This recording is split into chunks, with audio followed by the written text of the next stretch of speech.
Now I hand over the floor to Mr. Raja Ramanji for question and answer session.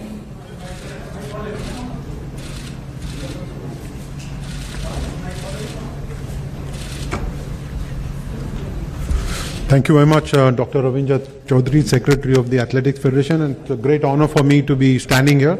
Neeraj, thank you very much. We will take one question at a time from the print media to begin with, because I think television, there's a separate arrangement for them, too far for them to be getting anything out of this. So can we have questions? Please raise your hand and I will come to you. Right there at the back, the first hand that went up is there. Is that Deepak Singh from PTI? Deepak, you please identify the person you want a question to so that we can pass the mic to them. Deepak, wait, we can't hear you. Hello? Hello? Hello? Hello? Hello मेरा सवाल नीरज, मैं दीपक बोल रहा हूँ, press club से। First of all congratulation. मैं थोड़ा सा आपको 2015-16 का बारे में पूछना चाहता हूँ। आपको नेशनल गेम्स में 2015 में 5th पोजीशन आया था, देन उसके बाद आपको नेशनल कैंप में ला गया था। Then at the end of that year itself आप 80 क्रॉस हुआ है। देन आप साउथ एशियन गेम्स में 82 फेंका, एंड देन जुलाई में वर्ल्ड चैंपियनशिप जूनियर में आप 86 पहुंच गए।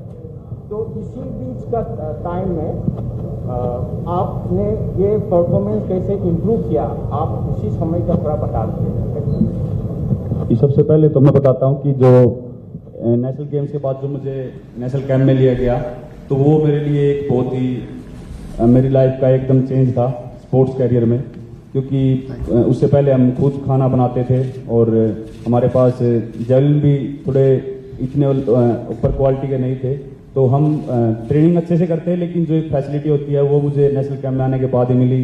एक जो एथलीट की डाइट होती है, और सबसे बड़ी बात है कि वहाँ पे जो मेरे सभी सीनियर एथलीट्स थे उनको देख के एक जो मोटिवेशन मिलता था और एक फीलिंग थी वहाँ पे जाके कि मैं अब अपने इंडिया के सबसे बेस्ट एथलीट्स के बीच में ट्रेनिंग कर रहा हूँ, वो एक बहुत ही अलग फीलिंग थी। उसके बाद ही जो एक ट्रेनिंग का और जो स्पोर्ट्स का एक अलग से मेरे अंदर जज्बा आया, वो बिल्कुल अलग था। तो बस सभी मेरे को फैसिलिटी मिल गई थी, बस मुझे फिर अपना हार्ड वर्क करना था और मैंने वो किया, और उसके बाद रिजल्ट ऊपर वाले ने अपने आप दे दिए।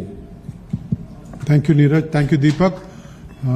Can I see? मुझे लगता है, हेलो दीपक जी, आपने शायद पहली बार आपने मुझे बताया था शायद जब एशियन गेम्स का फ्लैग बेरर बनाया गया था, तो आपका सबसे पहले मैसेज आया था मुझे, और बहुत ही खुशी हुई थी सर आपका मैसेज देख के। Can I see her hand go up, please? Right at the back. Andrew Amson, I think that is, if I'm not mistaken, yeah, from Indian Express. Hi, Andrew here. Andrew जी। नीरज जी, आप वहाँ जब थे, आपके interview में आप कह रहे थे मुझे अभी पता नहीं है, मतलब गोल्ड तो जीत लिया, मतलब मेरे को पता नहीं मैंने क्या कर दिया है। अब जब आए थे यहाँ पर कल, जो इतनी भीड़ जमा हुई थी, अब समझ आ रहा है कि क्या मैग्नीट्यूड है, मतलब कितना बड़ा लेवल का चीज़ है। बिल्कुल, क्योंकि वहाँ पे एक मेरा सपना था, मतलब मेरा नहीं, कोई दुनिया कोई भी एथलीट है, मैं सिर्फ इंडियन एथलीट की बात नहीं करता, शायद दुनिया का कोई भी एथलीट है, उनका सपना होता है कि ओलंपिक में मेडल जीतें, और गोल्ड तो एक मतलब गोल्ड से ऊपर कुछ है नहीं। तो मेरा गोल्ड आया और मुझे बिल्कुल विश्वास नहीं हो रहा था सच बताऊं तो, क्योंकि मेडल के लिए मैंने ट्रेनिंग की थी, लेकिन जो वर्ल्ड में जो कंपटीशन चल रहा था वो बहुत ही टफ चल रहा था और बहुत अच्छे अच्छे थ्रोअर थे वहाँ पे, तो मेडल के लिए हमारी पूरी तैयारी थी, लेकिन वहाँ पे उस दिन मैं परफॉर्मेंस दे सका ठीक से और मेरा वहाँ पे गोल्ड आया। तो मुझे ऐसा फील नहीं हो रहा था, क्योंकि एक जैसे सपने में जी रहा था, मुझे लग रहा था कि कहीं ये सपना तो नहीं है। और जब भी मैं गोल्ड को देखता था फिर लगता था कि नहीं यार जीत तो रखा मेरे पास ही है। पर जब मैं इंडिया आया तो एक बिल्कुल माहौल अलग था, और कल पता लगा कि हाँ यार कुछ तो ऐसा देश के लिए किया है कि आज इतना सम्मान मिल रहा है। Thank you Neeraj, thank you Andrew. Sabi Hussain from the Times of India, ये मेरे बिल्कुल सामने है। हेलो नीरज, मैनी कॉन्ग्रेचुलेशंस पहले पे। माइक पास में रखना, क्लोजर टू योर माउथ। मैं धन्यवाद करूंगा और मैं रिक्वेस्ट करूंगा कर्नल बिश्नोई जी से, क्योंकि वो आए थे हमारे साथ पर उसके बाद थोड़ा जरा पीछे निकल गए, जिनका मैं इनवाइट करूंगा to him to stage, please come and join. इनका योगदान बहुत है क्योंकि ये ईडी NIS पटियाला में है, जहां पर नीरज की और सब एथलीटों की ट्रेनिंग हुई, particularly at the time of when the COVID-19 was on peak. Congratulations. They continued their training and how they were quarantined and saved from the COVID, और कैसे इनके खाने पीने का ध्यान रखा गया, तो इनका भी स्वागत करते हैं और इनके योगदान को थैंक यू वेरी मच। सभी नीरज, मेरा सवाल यह है कि एक एथलीट जो होता है उसके करियर का जो एक अल्टीमेट एम होता है वो होता है गोल्ड मेडल जीतना। ओलंपिक में आपने गोल्ड मेडल जीत लिया, आप 23 ईयर्स ऑफ एज है, एशियन गेम्स गोल्ड मेडल आपके पास है, कॉमनवेल्थ गेम्स गोल्ड मेडल आपके पास है, ओलंपिक गोल्ड मेडल आपके पास है। What next for Neeraj Chopra? अब आगे क्या, कहाँ ले जाएगा ये सफर आपको आगे, कैसे मतलब? मुझे लगता है कि एक और टाइटल है वर्ल्ड चैंपियनशिप का, जो मैडम के पास है, अंजू जोश जी के पास, तो वो और करना है, क्योंकि वर्ल्ड चैंपियनशिप भी एक बहुत ही बड़ा एक एथलेटिक्स के अंदर बहुत जबरदस्त कंपटीशन होता है। मुझे लगता है कि वो ओलंपिक से भी ज्यादा टफ जाता है कई बार, तो सबसे अगला टारगेट वो है। और फिर एशियन गेम्स, कॉमनवेल्थ गेम्स, मुझे लगता है कि एक बार मेडल जीतना उसमें हमें सेटिस्फाई नहीं होना चाहिए, हमको कोशिश करनी चाहिए कि दोबारा भी उसको दोहराएं। तो अगले साल एशियन गेम, कॉमनवेल्थ गेम्स हैं, तो मैं कोशिश करूंगा दोबारा से, फिर जो पीछे जीते थे दोबारा से फिर मैं वैसे ही medal जीतूं। No, thank you. Jaspreet at the back, timesofIndia.com. Hi, everybody, and congratulations, Neeraj. Congratulations, Kamal, for a wonderful feat, and you've made us really proud. I have a couple of questions, one to Neeraj and one to Kamal. Neeraj, मैं आपसे पहले पूछना चाहूँगा, आपने last throw जो था आपका 6th throw, उसके बारे में आपने कुछ बोला था कि मैं एकदम ब्लैंक हो गया था, क्योंकि शायद आपको मालूम था कि शायद क्या कंफर्म ही था कि गोल्ड हो चुका है, बट उस रनवे पे जो आपकी माइंडसेट था उस टाइम पे, क्योंकि आपको मालूम था बैक ऑफ द माइंड के गोल्ड हो चुका है, उसको अगर थोड़ा सा एक्सप्लेन करेंगे डिटेल में तो बहुत अच्छा लगेगा। जी बिल्कुल, क्योंकि लास्ट थ्रो में मुझे पता लग गया था, उससे पहले मैं फिर भी थोड़ा कोशिश कर रहा था कि मैं अपना एफर्ट लगाऊं, जो कि मैं ज़्यादा एफर्ट लगाने के चक्कर में मेरी सारी थ्रो खराब हो गई सेकंड थ्रो के बाद, क्योंकि जैवलिन है जो काफ़ी टेक्निकल इवेंट है, और अगर थोड़ा सा भी टेक्निक इधर उधर हुई तो बहुत गड़बड़ हो जाती है। तो वही मेरे साथ हुआ कि मैं अपना बेस्ट करने के चक्कर में, और मुझे लग रहा था कि हाँ आज सब ठीक है, वेदर अच्छा है, फीलिंग अच्छी है, तो मैं अपना बेस्ट कर सकता हूँ और शायद 90 के पार भी कर दूँ, लेकिन वो नहीं हो सका क्योंकि कहीं ना कहीं टेक्निक में कमी रही। लेकिन लास्ट थ्रो में जब मुझे पता लगा कि हाँ मेरा गोल्ड कंफर्म हो गया है, और मैं जब थ्रो करने के लिए जा रहा था तो समझ में नहीं आ रहा था क्या करूँ। वैसे मैं जब रनवे पे खड़ा होता हूँ तो मेरा पूरा कॉन्सेंट्रेट थ्रो में होता है, लेकिन उस टाइम जो था एक माइंड में एक चीज़ आ रही थी कि गोल्ड कंफर्म हो गया, मैं बस ऐसे फ्लो में भागा और मैंने थ्रो कर दिया। लेकिन वो थ्रो जो बीच में सारी थ्रो थी उनसे काफ़ी अच्छा था, वो शायद 84 कुछ था, तो बस वो फ्लो में किया मैंने, कुछ ज्यादा उसमें ऐसे माइंड में नहीं था कितना एफर्ट लगाना है। और वापस आके जब गाड़ियां चेज कर रही थी आपको सारी, तो आपको just one last, no follow up please, Okay. There is not, we don't have enough time. Kamal आप आंसर करेंगे उनके साथ। ओके, कमल, आपका भी पहला ओलंपिक था, और आपने अनप्रेसिडेंटली बहुत अच्छा किया, आप फाइनल में पहुंची, अनफॉर्चुनेटली मेडल नहीं आया, बट आपको राखी मैम गाइड भी कर रही थी, स्टैंड्स में वो फ़ोन कर रही थी और कोचेज आपको गाइड कर रहे थे, तो उसको थोड़ा सा एक्सप्लेन करेंगे कि उस मोमेंट पे क्या आपको इंस्ट्रक्शंस आ रही थी क्वालिफाइंग फेज में? सर सबसे पहली इंस्ट्रक्शन तो ये थी कि नर्वस नहीं होना, कमल, माइक अपना काम नहीं कर confidence रहा। up रखना।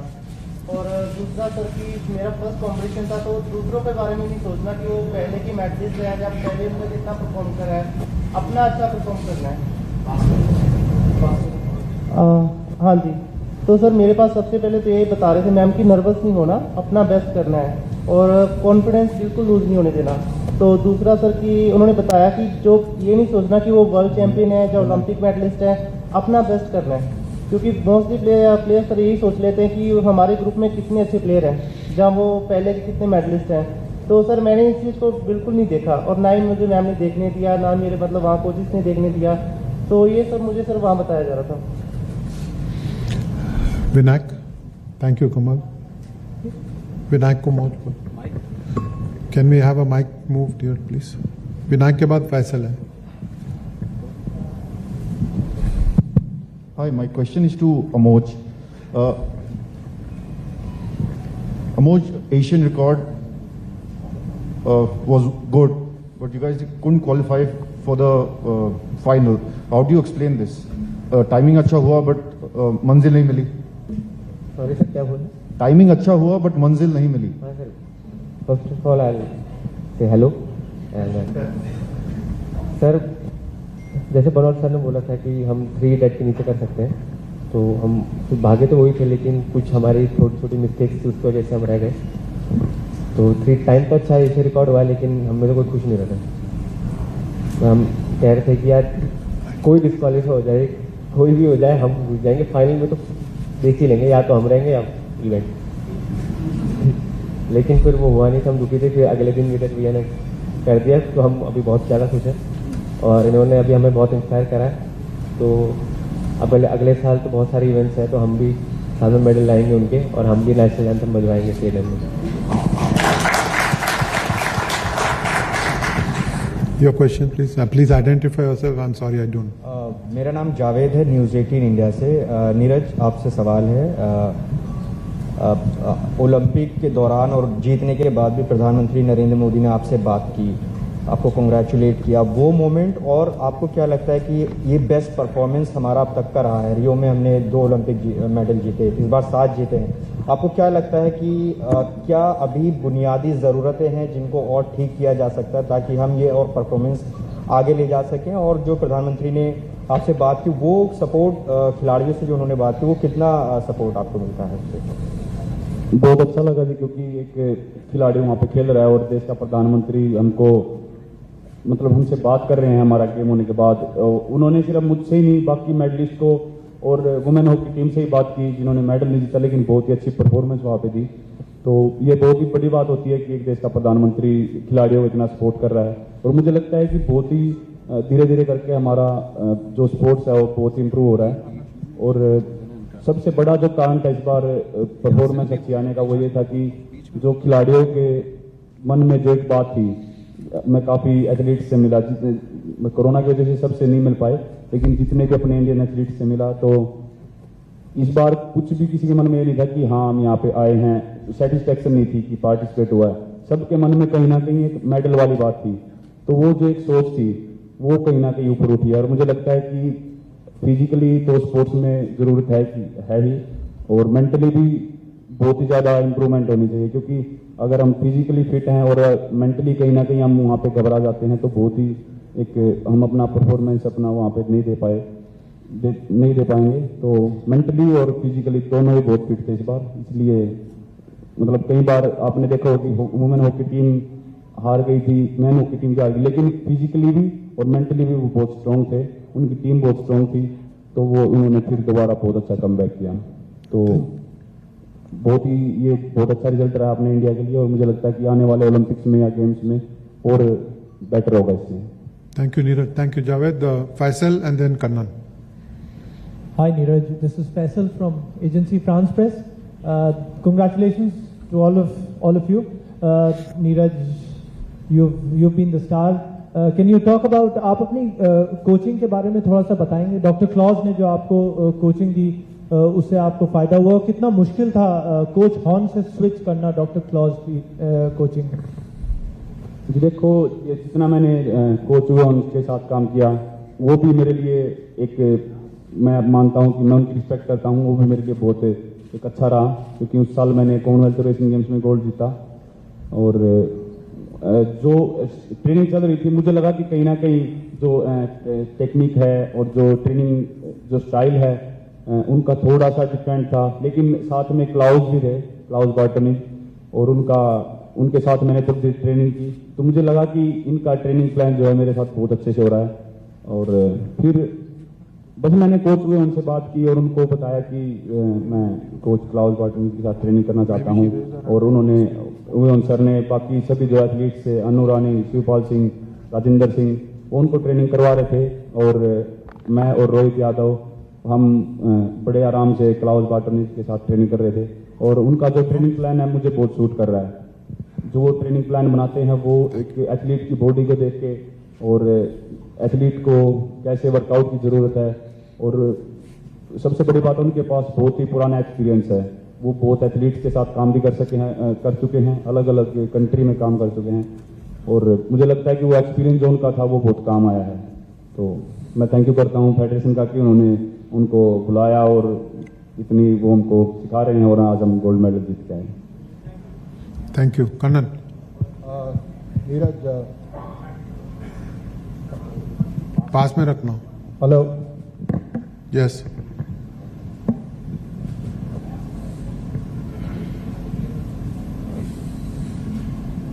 नीरज, मेरा एक सवाल है। कई एथलीट वर्ल्ड में, खासकर टेनिस जैसे स्पोर्ट में, टोक्यो जाने के पहले उन्होंने निर्णय लिया नहीं जाएंगे। मैं रिपीट करता हूं, कई एथलीट टोक्यो नहीं गए, विदेश के एथलीट, खासकर टेनिस जैसा स्पोर्ट में और एक और स्पोर्ट में भी, कोरोना के डर में नहीं गए टोक्यो। आप इंडिया से यूरोप गए, ट्रेनिंग किया आपने, और फिर आप टोक्यो पहुंचे। रोज सुबह आपका सलेवा एंटीजन टेस्ट कोरोना के लिए, उसके बाद डोप टेस्ट। ये किस तरह से एक एथलीट के माइंड में प्ले करता है? कुछ बताएंगे कि कैसा था मेंटली कि रोज सुबह ये टेस्ट देना है, रोज सुबह वो टेस्ट देना है, उसके अलावा जो असली परीक्षा है वो मैदान है। डोप टेस्ट तो जी मतलब ऐसे हम गेम्स में जाते हैं तो वो कभी भी किसी टाइम भी आके ले लेते हैं, लेकिन मेरे साथ क्या हुआ कि 3 बार उन्होंने बिल्कुल अर्ली मॉर्निंग मुझे उठाया, और मैं स्वीडन से डायरेक्ट मैं टोक्यो गया था, और वहाँ से 7 घंटे का कुछ ऐसा डिफरेंस था टाइम का। तो टोक्यो जो है स्वीडन से आगे था, तो बहुत एक मुश्किल हुई सोने में। वहाँ से 7 घंटे का डिफरेंस था, तो हम सो नहीं पाए टाइम पे, और लेट सोते थे, और सुबह फिर वो जल्दी उठा लेते थे। थोड़ा सा वो मुश्किल तो था, लेकिन फिर हम दिन में वो रिकवरी अपनी पूरी कर लेते थे, कोशिश करते थे कि दिन में थोड़ा अच्छे से रेस्ट करें। लेकिन कोरोना का तो वो सिर्फ हमारे साथ नहीं, सभी एथलीट्स के साथ अभी हो रहा था, और वो बड़ा इजी टेस्ट था। उसमें वो RT-PCR वगैरह नहीं कर रहे थे, वो बस अपना वो बस आप देसी भाषा में बोलो थूक लेते थे उसमें शीशी में। इंग्लिश में तो मुझे पता नहीं, तो वो बहुत ईजी था। तो थोड़ा सा बस कोरोना की वजह से थोड़ी मुश्किल आ रही है, क्योंकि कई एथलीट्स को ओलंपिक छोड़ना ही पड़ा, और बिल्कुल वहाँ पे एक USA का पोल वाल्टर था, वो बिल्कुल एथलेटिक्स शुरू होने से पहले ही वो पॉजिटिव आ गए, और बहुत अच्छे पोल वाल्टर थे। तो कई एथलीट्स को दिक्कत आई, और माइंड में बस कहीं ना कहीं ये था कि केयर रखनी है, कहीं हमारे साथ भी ऐसा ना हो जाए, बस ये थोड़ा डर था। बाकी तो अपना पूरा फोकस अपनी परफॉर्मेंस पे था। Thank you. Thank you, Kannan. Thank you, Neeraj. Last couple of questions, one from Neeru and one from Rajaraman after that. Neeraj, Neeru Bhatia, Week magazine से। एक सवाल ये पूछना था, आपकी पहली 2 थ्रोज बहुत बढ़िया रही फाइनल में, और कोच ने भी और आपने भी बोला है कि टेक्निक वाइज सब ठीक किया था, लेकिन इस टेक्निक को और फर्दर आगे इम्प्रूव करने के लिए आपको क्या लगता है, आपको क्या करना है, कैसे अपनी टेक्निक और इम्प्रूव करनी है, किस चीज़ में करनी है, ताकि बेहतर, जो आप सब बोलते हैं कि 90 मीटर आपने ट्रेनिंग में भी फेंका हुआ है 90 मीटर, तो वो कंसिस्टेंटली परफॉर्मेंस अच्छी आती रहे। देखो, जो मुझे लगता है कि जो 90 मीटर की जो तैयारी है वो मेरी थी इस बार, और वो मैं बोलना चाहूँगा कि वो मैं पिछले कुछ सालों में भी मैं उसके आसपास हूँ। और जेवलिन एक ऐसी चीज़ है कि अगर आप थोड़ा सा भी अगर सही तरीके से उसको एक सही एंगल पे थ्रो कर दो और थोड़ा सा टेक्निक ठीक रहे तो वो 2-3 मीटर तक चली जाती है। तो मैं काफ़ी करीब हूँ 90 मीटर के, और बस मुझे थोड़ा सा ध्यान देना है अपनी कुछ एंगल ऑफ रिलीज पे और थोड़ा टेक्निक पे। वो मैं कोच के साथ बात करके उस चीज़ को हम प्लान करके अच्छे से करेंगे। इस साल मैं नहीं कर पाया क्योंकि मेरा बहुत मैं सोच रहा था कि मैं इस साल कर दूंगा और बहुत मैंने मेहनत की इसके लिए, लेकिन मैं मानता हूं कि अगर चलो 90 मीटर नहीं हो पाया, लेकिन जो सबसे जरूरी चीज़ थी एक ओलंपिक मेडल और वो गोल्ड मिला है, तो मैं इस चीज़ से काफ़ी खुश हूँ। और 90 मीटर का बिल्कुल मेरा एक बहुत वो भी एक सपना है और वो मैं ज़रूर पूरा करूँगा। Thank you Neeru, thank you Neeraj. मेरा एक सवाल है आपसे, ये शायद आपके लिए आखिरी सवाल है। आपको तो बहुत सारे सवाल के जवाब देने होंगे आगे चल के। अगस्त 7 को अभी बनोट साहब ने बताया कि जैवलिन थ्रो डे होगा पूरे भारतवर्ष में। आपको ये सुन के कैसा लगा? आपके क्या विचार है? जैवलिन को याद रखने का, आपकी उपलब्धि को याद रखने का ये बहुत शानदार तरीका है। आप क्या सोचते हैं इसके बारे में? जी मैं बिल्कुल, ये सुन के बहुत ही अच्छा लगा। मैं सबसे पहले धन्यवाद बोलूँगा सर का भी और एथलेटिक्स फेडरेशन ऑफ इंडिया का कि एक उन्होंने एक ऐसी चीज़, एक मेरे उस दिन को एक ऐतिहासिक बनाया है। और मैं मानता हूं कि मैं अपने आप को बहुत ही एक भाग्यशाली मानता हूं कि मैं एक इंडियन स्पोर्ट्स में, एथलेटिक्स में, खासकर जैवलिन थ्रो में एक मैं वो ऐसा बन पाया कि बाकी जो बच्चे इस गेम में आना चाहते हैं। तो नीरज चोपड़ा को आप सुन रहे हैं, उनके साथ जो अन्य खिलाड़ी हैं मंच पर वो भी मौजूद हैं। मीडिया से बात करते हुए अपने सफर के बारे में बताया। नमस्कार, मैं हूं मानक गुप्ता। अगर आपको हमारा ये वीडियो पसंद आया हो तो इसे लाइक और शेयर जरूर करें, और हां, हमें सब्सक्राइब और फॉलो करना ना भूलें ताकि आप देश और दुनिया की कोई खबर मिस ना करें। तो जुड़े रहिए हमारे साथ और देखते रहिए न्यूज़ 24।